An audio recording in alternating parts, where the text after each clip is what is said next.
નમસ્કાર ખેડૂત મિત્રો, આજે આપણે એક આંબાના પાક વિશે થોડી વાત કરીએ છીએ। આંબામાં જો કેરીઓ અત્યારે તમારું ફળ પાકવા લાયક થઈ ગયા છે।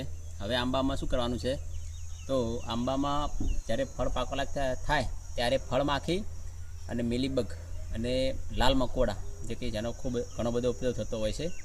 તો હવે આપણે આ જીવાતોના ઉપદ્રવ તમને હું અત્યારે મિલીબગ જે તમારા કેરી પર આવશે બતાવું છું નજીકથી થોડે।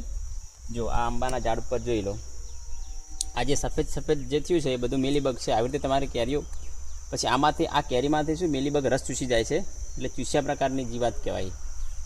આ પછી આ ચીકણો એમાંથી છે ને ચીકણો પદાર્થ થતો હોય છે, બધું ચીકણું થઈ ગયું જુઓ, એટલે એના લીધે તમારે શું થતું હોય છે, આ બધી મિલીબગ છે। આ જોઈ શકો તમે કેટલી બધી મિલીબગ આવી ગઈ છે આ કેરીમાં, આંબા પાકમાં।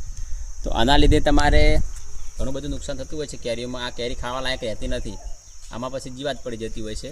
તો આવી બધી કેરીઓ જે હોય આવી કેરીથી બચાવવા માટે તમારે શું કરવાનું છે, તો આંબાના પાકમાં ઇમિડાક્લોપ્રિડ નામની દવા 5 ml 10 લિટર પાણીમાં તમે છંટકાવ કરો, અથવા ડાયમિથોએટ નામની દવા નો છંટકાવ કરો, તો તમે આવી મિલીબગ અને આ જે લાલ મકોડા દેખાય છે, જો આના પર લાલ મકોડા પણ છે, આ લાલ મકોડા અને મિલીબગ બંનેનો તમે આવી રીતે છંટકાવ કરવાથી બંનેને સામે રક્ષણ મેળવી શકો છો અને આંબાના પાકમાં તમે તમારા કેરીમાં થતું નુકસાન અટકાવી શકો છો।